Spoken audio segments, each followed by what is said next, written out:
Robson Oliveira apresenta uma nova abordagem sobre a política de Rondônia. Podcast Resenha Política com Robson Oliveira. Olá, meus amigos, você que nos acompanha em todas as plataformas digitais. Continue acessando, acesse o nosso site resenhapolitica.com. Lá você assiste todas as entrevistas e tem uma variedade de reportagens no nosso site resenha.com. Assista também o nosso programa pelo site Irmão Rondônia Dinâmica. Você pode acessar o nosso canal do YouTube, por todas as plataformas digitais e assiste também todas as entrevistas nossas pela TV Rima, sábado e domingo, e pela Jovem Pan News. E também você pode escutar esse programa maravilhoso pela Rádio Jovem Pan.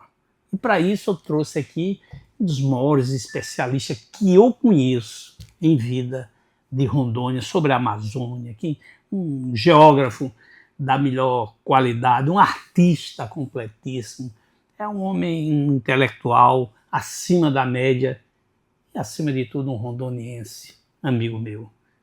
Lito Casara, meu querido, seja bem-vindo.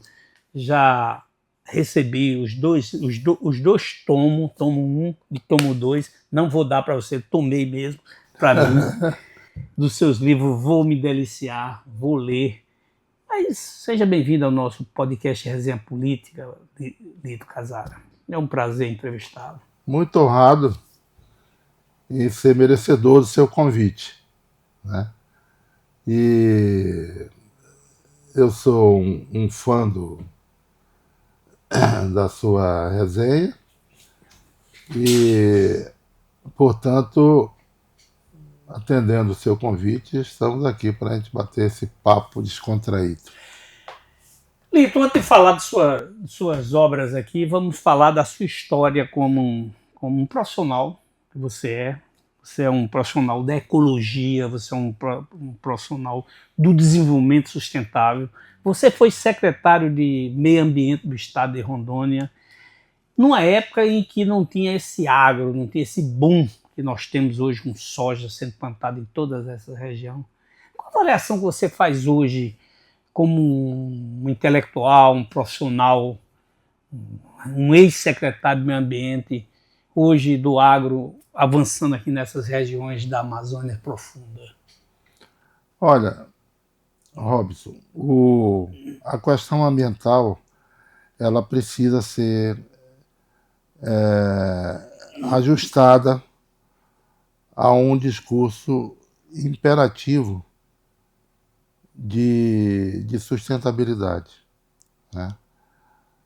Então, não se pode tratar de meio ambiente sem conceituar o meio e o ambiente. O meio que leva o homem a transformar o ambiente em oportunidade. A gente só conserva aquilo que tem valor, aquilo que nos ajuda a viver, aquilo que nos ajuda a ter uma qualidade de vida. Portanto, quem conserva e quem degrada é o homem, sabe? A educação é imperativa para absorver os conhecimentos tradicionais, primeiro, do homem nativo. E depois compatibilizar esse conhecimento ao conhecimento, o conhecimento empírico ao conhecimento científico, sabe? Não se pode ideologizar a questão ambiental. Se a gente não estiver ganhando dinheiro com cada folha que cai, com cada asa da borboleta, a gente está perdendo oportunidade de conservar, sabe? Então, eu vejo um meio ambiente, uma política de meio ambiente se dissociando da economia e da agricultura. Os agricultores são os nossos principais aliados na conservação e no bom uso dos recursos naturais. Então, a gente tem muitos exemplos, sabe? Um dia eu, conversando com um agricultor, lá no final lá no final da linha, eu pedi a ele ajuda para impedir que houvesse invasão e desmatamento nas reservas que nós estávamos criando naquela época. Ele falou, mas nós não temos nada aqui, nós não temos assistência nenhuma aqui.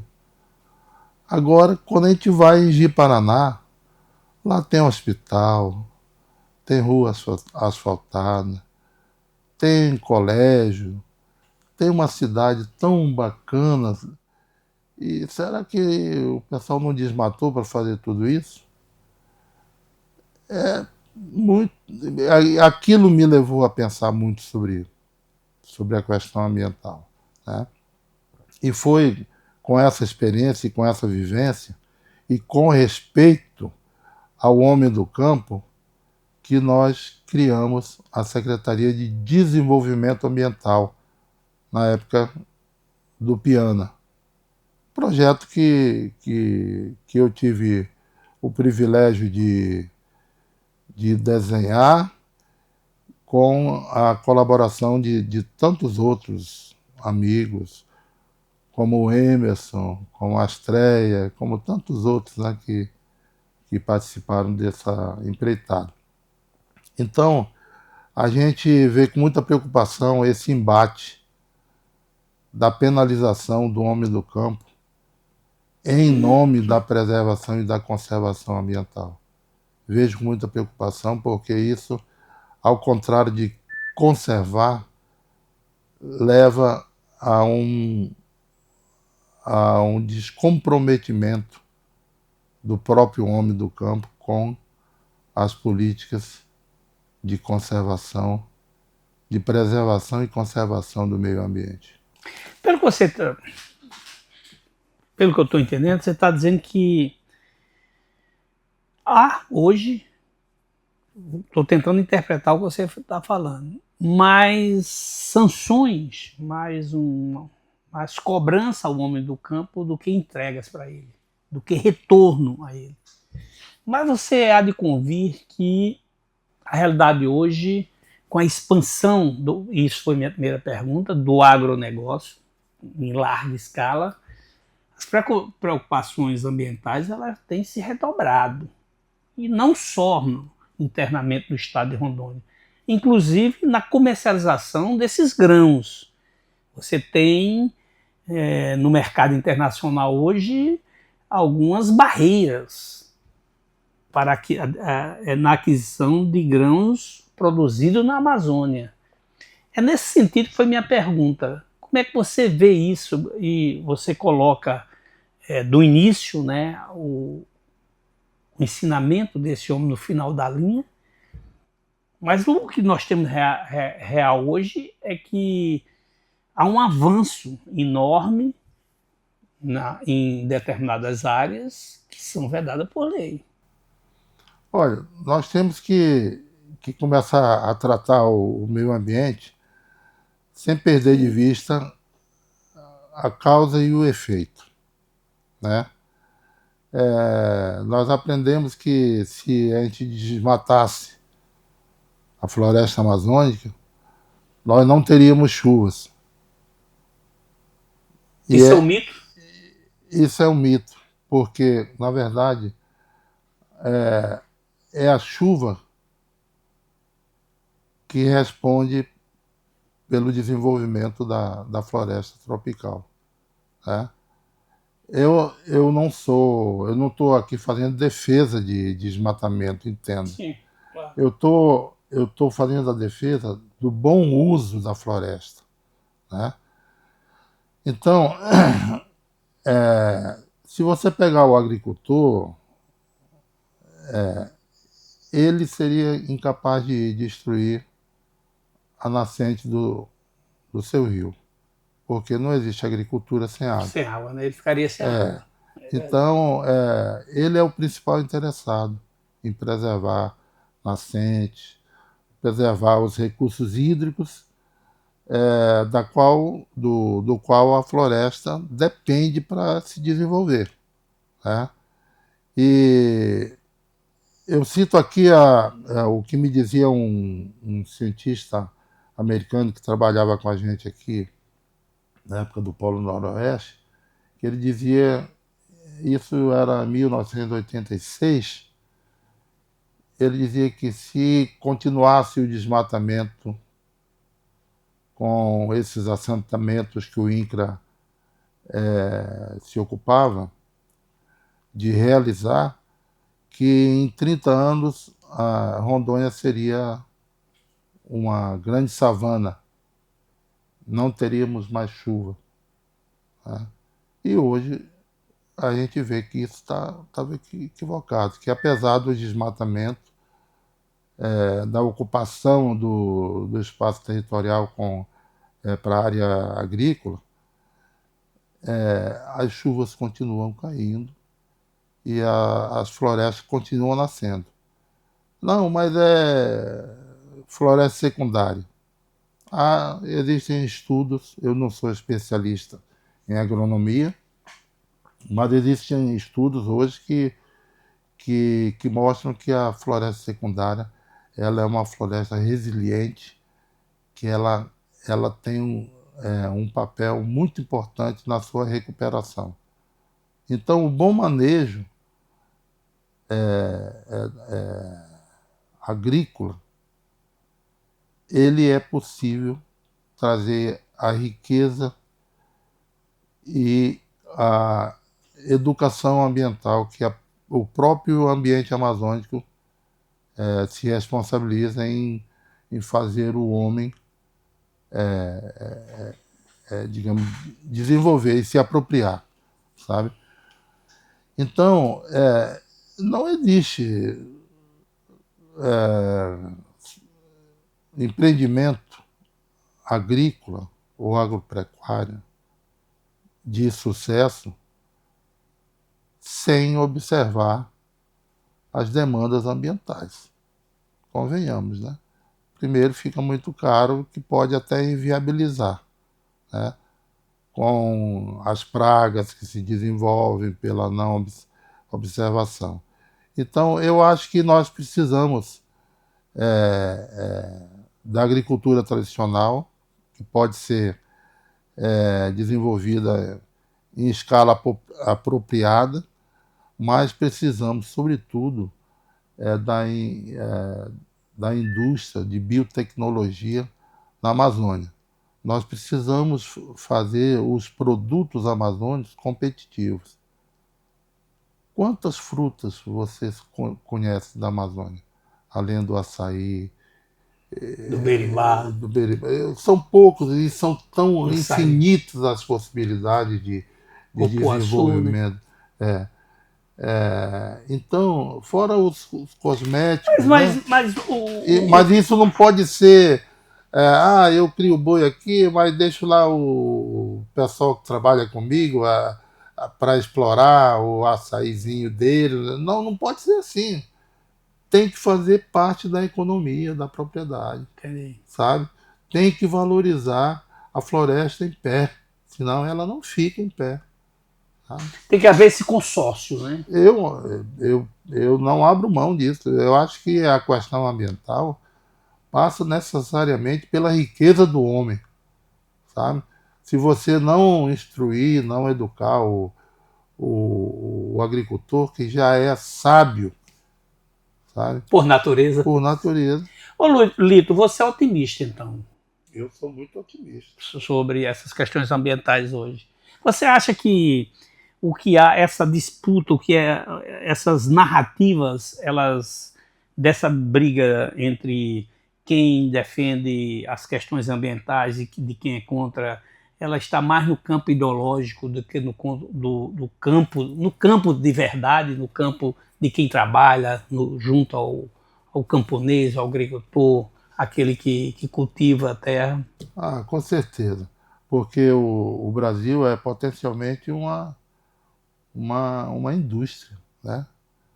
Uma indústria de comida, as florestas, a agricultura, tudo isso assusta muito o mundo. Porque hoje, com todo esse problema, a gente já dá de comer uma boa parte da humanidade, né? Então a gente precisa consorciar mais essas atividades, mas olhar a questão ambiental com outros olhos, com os olhos da oportunidade de crescer, sabe? De prosperar, sabe? Então, a gente não pode preservar o meio ambiente com um ribeirinho lá com baixa qualidade de vida, apesar de estar rodeado de recursos que podem melhorar essa qualidade de vida e potencializar a sua riqueza, claro. É um absurdo, sabe? Eu lembro que quando eu estava no IBAMA, tinha uma reserva biológica que o IBAMA expulsou, que é o Cunhã, o IBAMA expulsou todos os moradores de lá. Tirou, porque não era incompatível. E eles voltavam e tudo mais, essa questão toda, e era uma briga muito grande. Mas mesmo com toda a fiscalização, a reserva estava sendo invadida e depredada. Então, o que eles faziam? Eles pegavam o peixe, o pirarucu, e vendia 1 quilo de pirarucu a R$1,50 na época. E o estoque pesqueiro estava diminuindo cada vez mais. Então nós fomos lá e ensinamos para ele a defumar o pirarucu. Então numa bandejinha de 300 gramas, por aí, não lembro bem, ou 600 gramas, eles vendiam por R$8. Isso o que resultou que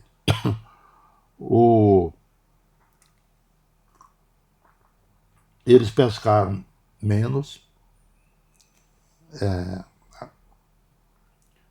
conservaram mais, aproveitavam mais e ganharam mais dinheiro. Melhoraram as casas, compraram geladeira, ar-condicionado. Então isso é preservar. Hoje está preservado. Eu conheço. Nunca vi tanto jacaré em Jacaré. Nunca vi tanto jacaré. E tem que manejar, senão cria um problema. Eu acho que já temos um problema lá. A gente não pode nem mergulhar ali, senão a gente é comido pelo jacaré. Lito, nosso tempo já está avançando e falar dos seus livros. É um livro só. É um livro, mas eu já tenho 2 aí. Com 2 tomos. Com 2 tomos. É um livro só. A história da sua família. Você me corrija, porque só quem sabe a história verdadeira da sua família são vocês, não, eu sou aquilo que me contaram. Sua família é oriunda da Itália, né? Qual é da Espanha? É Itália, né? Itália. E veio há bastante tempo, alguns séculos atrás, né, para a região de Costa Marques, é isso? Um pouquinho assim mesmo. Em Laranjeira, próximo de Pimenteiras. Próximo, mas naquela região. Eu dou como referência. Né, entre Pimenteiras.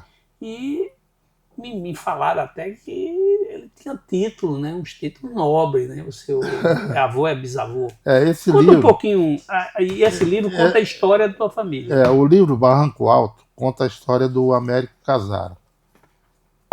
Américo Cristófalo Carlo Casara. Né? Meu avô, ele nasceu em Crosara, no norte da Itália, nos Alpes, lá da Itália, na fronteira com a Áustria e a França. Né?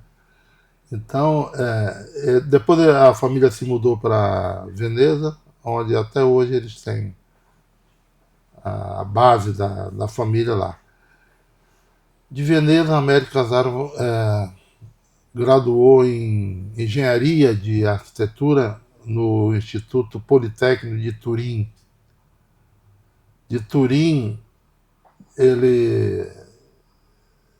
isso foi o ano de 1800, mais ou menos, 1885, por aí.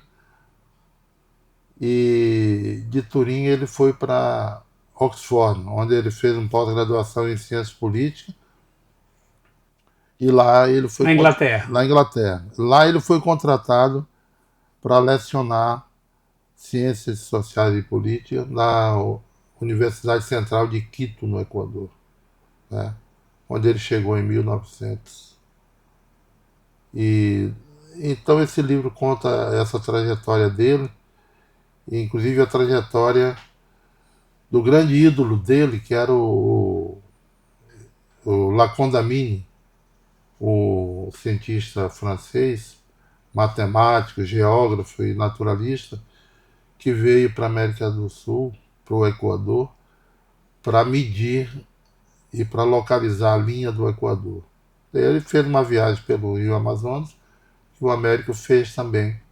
E depois ele ficou no Peru, onde ele casou com minha avó, depois na Bolívia, onde nasceram 2 filhos, em Cobija, depois em Guajará-Mirim, onde ele fez 40 canoas, o bar, e subiu o rio com a turma dele, até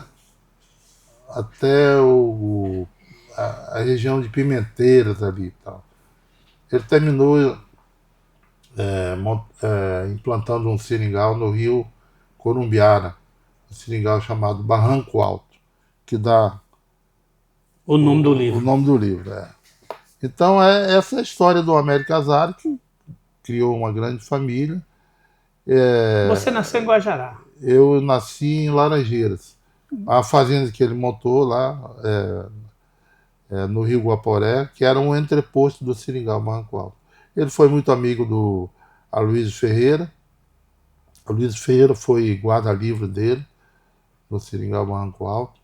E ele tinha uma grande biblioteca lá, uma extraordinária biblioteca, onde o Aloysio Ferreira estudou antropologia, sociologia e geopolítica, orientado pelo amigo catedrático Américo Azar, né? Certamente essa convivência do Aloysio com o Américo muito ajudaram na aproximação do Aloysio com o Cândido Mariano Rondon, e certamente facilitou muito na conversação com o presidente Getúlio Vargas quando teve aqui em Porto Velho em outubro de 1940. O livro conta essa trajetória. É uma história. É uma história extraordinária que não foi contada. É uma pré-história de Rondônia, porque na época era Mato Grosso ainda. Sim. Mas o Seringal Barranco Alto, ele bancava financeiramente a Prelazia de Guajará-Mirim, ajudava muito, a maçonaria de Guajará-Mirim e a família Casara em Veneza. Enquanto os caras estavam passeando de barco lá, o Américo estava no meio da selva, trabalhando. Você ainda tem família por lá, por essa região de Cerejeira? Tem uns primos que moram em Pimenteiras, né? E a fazenda Laranjeira hoje é propriedade da família da minha tia Teresa, que era a terceira filha do Américo Casaro com a Ema Rios Casara. Que é tua tia, então? Minha tia. Teu pai era? Giacomo Casara. Era o Giacomo. Giacomo Casara, que quando o meu avô morreu, já Casara tinha 18 anos. Ele tinha pretensão de ir para a Itália, fazer medicina ou engenharia e tal. Teve que cuidar do seringal, administrar o seringal, que não era só um seringal, era uma fazenda onde ele produzia charque, cachaça, Aí, Só coisa boa. só coisa boa, né? Queijo de cabra. Então, o Américo Casaro foi um pioneiro extraordinário, né? Que muito nos orgulha. O Lito, o seringal na época era a grande economia, né? Os seringalistas eram os barões. Então, a sua linhagem é de barão mesmo, né? Ah, os seringalista sofreram muito porque houve uma variação Sim. do preço da borracha. Levaram Muito lá grande. para. Então o seringal Barranco Alto é o único seringal de Planalto. Na Serra era entre o rio Corumbiara e o rio Apidiá, ou seja, o rio Pimenta Bueno, né?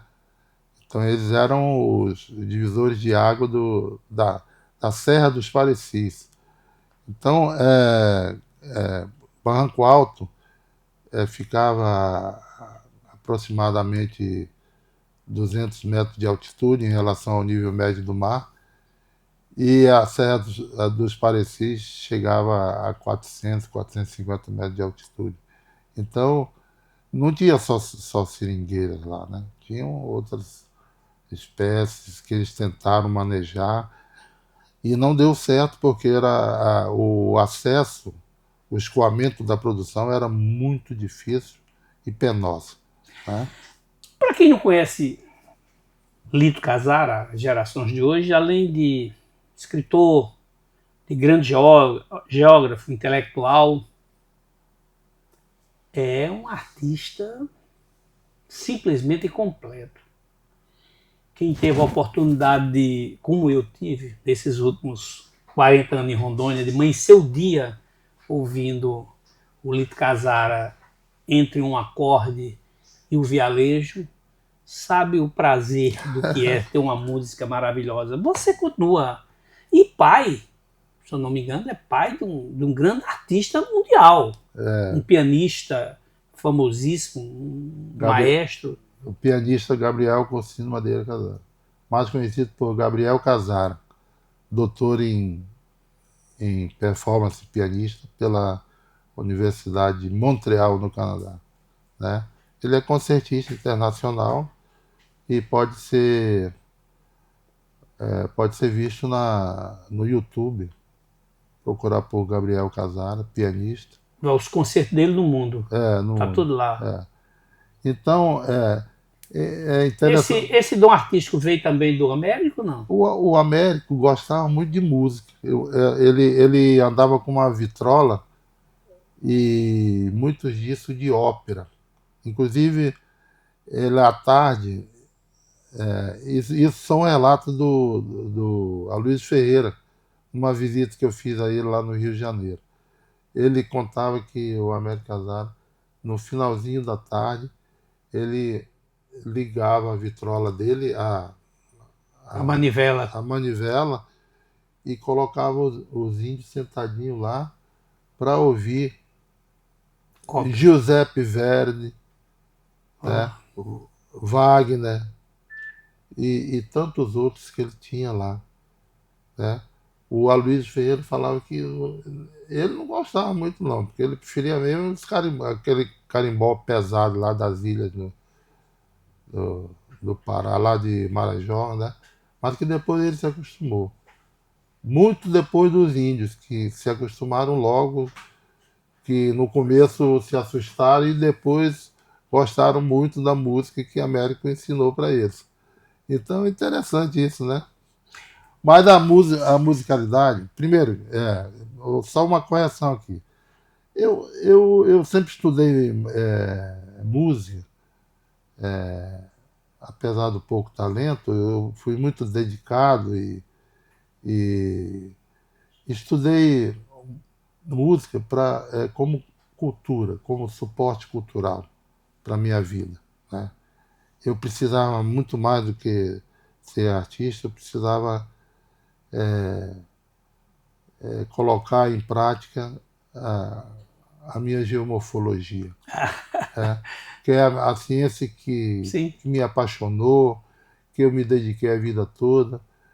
Ganhei muito dinheiro com geomorfologia, para barragens, para Enfim, Deu muita consultoria, né? Dei muita consultoria. E a música sempre foi O equilíbrio. um equilíbrio emocional, foi o meu lazer, mas eu nunca me dediquei assim, à atividade artística. Não sou um artista. Eu posso ser, no máximo, um músico dedicado, digamos. Procurou estudar muito, né? E que teve muita disciplina no ensinamento da música, mas não sou artista, sou músico. Casara, minha última pergunta. O seu livro, Barranco Alto, como é que faz? Quem quer ler a história, boa parte da história de Rondônia, porque está aqui, boa parte da história de Rondônia, como conseguir? Como é que o cara que está nos assistindo lá longe, mas eu quero conhecer parte da história de Rondônia que se confunde com a história da família Casara? Essa primeira edição foi feita para divulgar essa história. Eu tinha um compromisso de leito de morte com a minha mãe de editar esse livro, que ela iniciou, ou melhor, que o Américo Casara iniciou, passou essa tarefa para o meu pai, mas ele não pôde fazer porque jovem ainda teve que cuidar da administração do Seringal, passou isso para minha mãe. Minha mãe também teve que cuidar de uma família muito grande, era professora e não teve tempo. Passou a tarefa para você. Sobrou para mim, né? E eu tive, com a parceria do Dante, professor Dante Ribeiro da Fonseca, Professor da Universidade Federal de Rondônia. O doutor em História e tudo mais, ele se associou, chegou, se apaixonou pela história. Nós conseguimos fazer esse livro com muita dificuldade, mas fizemos. E agora essa edição está chegando no final e nós estamos procurando apoiadores para fazer a segunda edição já comercial. Essa edição foi feita para divulgação, tá? Então, se alguém se interessar pela leitura dessa história, entre em contato comigo. Procura por Emanuel Fulton Madeira Casara e passa lá em casa. Pronto. Tem que ser lá em casa. Lito, muito obrigado pela entrevista, é uma maravilha entrevistar um intelectual, um artista. Você disse que não é artista, mas é um grande artista, que eu sei, eu dou esse testemunho. E agora, escritor. É um prazer e espero que em outras oportunidades, quando sair do Prelo a segunda edição, e você volta aqui para a gente dar um mergulho mais profundo nas águas aqui do Guaporé e se agarrar muito bem nessa história maravilhosa do seu avô.